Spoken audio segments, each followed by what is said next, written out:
All right, hey everybody, welcome to this thing I call a show. First off, we got some things to say. As you can tell, we finally got a title to the show. We're calling it World Cup Interviews Between the Ropes. This is from the name was suggested by Torex321. Thank you. If I don't know, just congratulations for the show. Whatever. And Soundwave for the fucking logo. Yeah. So basically, trying to figure out what to get for a guest. Was thinking and thinking, and then I PM'd someone and he said yes. That someone was Wade Needham. Hey, big man, how'd you like to get power bombed? Wade Needham. Yeah, I got him. Yeah, so it's cool. Oh, how you doing, Wade? I'm doing pretty good, man. Thanks for asking. How you doing? I'm doing fine. So, let's just get started.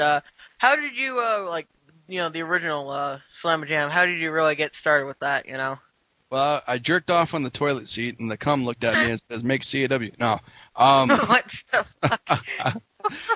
no. Back in the summer of 2000, after school break, I had some action figures, and I wanted to animate them on the computer. So I took pictures of them. It was Chris Benoit and Scott Steiner, and I did a couple moves, and I did like stop motion and put it on the computer and did it with Flash and everything, but I got so lazy, it took too much time to do it that I gave up on the whole thing.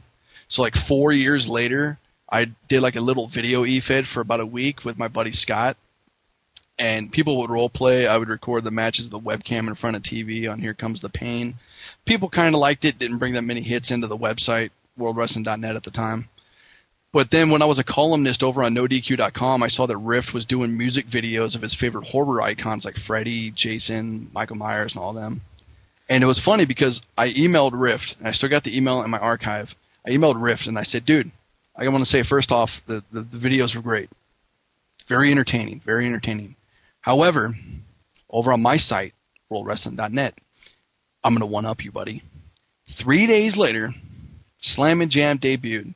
Wasn't a match, it wasn't a music video, it was a full entire show. And I can tell you... Like the day?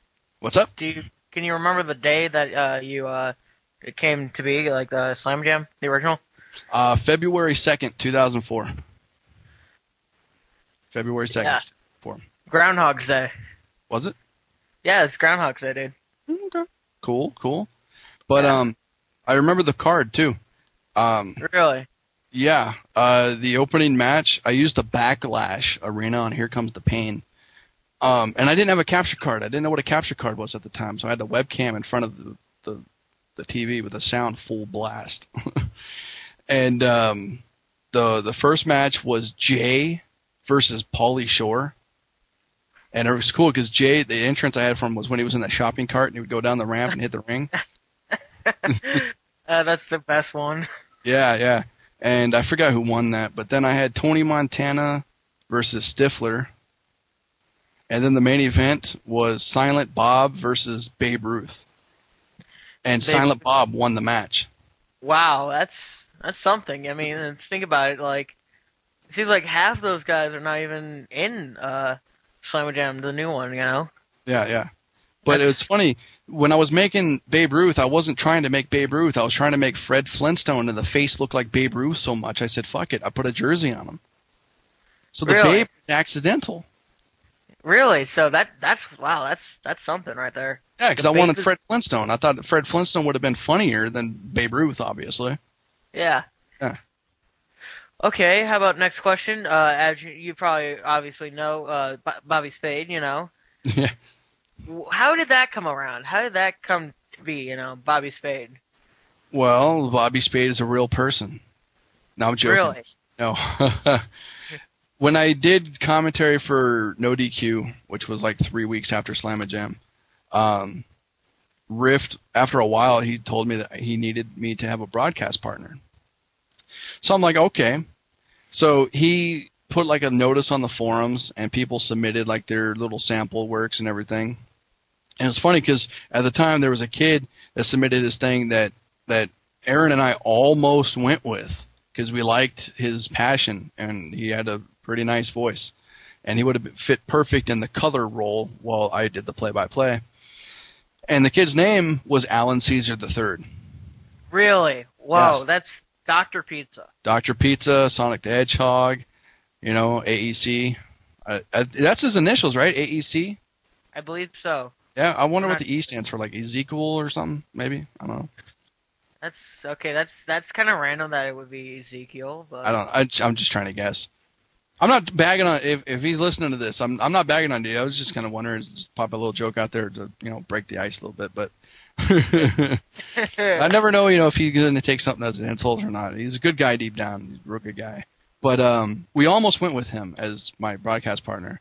But then I told Rift, I said, what if we tried to like play a joke for a while and people, and what if I did commentary as another character? And he goes, what kind of voices can you do? And I said, well, I could do an annoying little fake Brooklyn type voice. I did it since I was in high school. My friends liked it, I'd pop it off once in a while and they would joke and they'd be like, it's fucking funny. So he had me record some stuff with it and I did the voice and he's like, well, let me lower the pitch. And it didn't work. It didn't sound right. So he raised the pitch and it was so obnoxious that he loved it. He said, this would be perfect as your heel announcer. And I said, cool. He goes, you've got the humor of Bobby Heenan, and you sound so annoying like David Spade. And I said, well, let's name it Bobby Spade.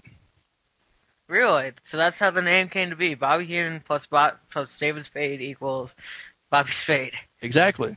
So then on the forums, when people were asking, well, how do we know he's not fake? Sonic actually knew right from the get-go that it was me.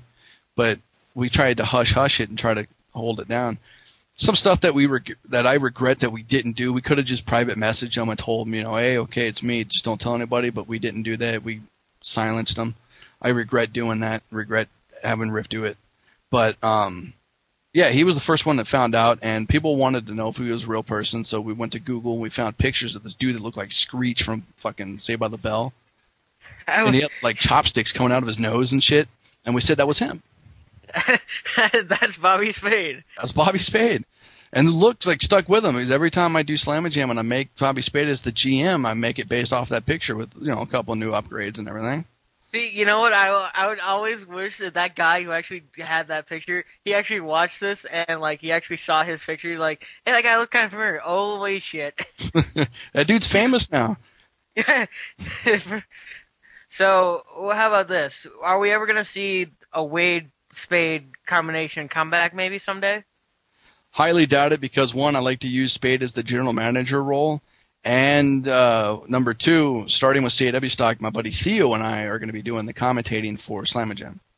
Oh yeah, that is correct. Yeah, Theo he hosts The Clean Finish, which is a great show. You guys should go check it out. Look for him. He's on my top friends list on MySpace, myspace.com/Wade Needham. Obviously. Okay, so you mentioned Dr. Pizza earlier in the show. So what are your thoughts on the whole ACWL coming back, for AC Mania 5? I'm all for it. If it keeps him busy and keeps him, doing stuff where he's not... Because I know for me, and I know there's a lot of other people out there, if they don't have anything to do and they're just sitting around, you start thinking about stuff too much to the point that you become paranoid and you start attacking people for no reasons and stuff like that. You're just looking for a fight. You get so paranoid that you turn on your friends and everything. It's happened to me. I've seen it happen to other people. You get really weird when you have a lot of free time. So I'm all for it because I know the kind of person he is. He needs something to do, and I'm all for it. And if he needs any help, I'm going to help him out with it. So that's my opinion on that. All right, that's good. Well, we obviously you've had a good relationship with one Aaron Riff that over. Here we go. What? Found the culprit. Doing it. Sorry about that. Just my parents just came in our room finding the string. It's all good. It's okay. Sorry, technical difficulty. That was just technical difficulty. Hey, look, Hulk Hogan. Hey, the Goodyear blimp. No one heard that. Whatever. Obviously you had a good relationship with Aaron Riff back in No DQ CAW, and that seems to just blown up. It seems like,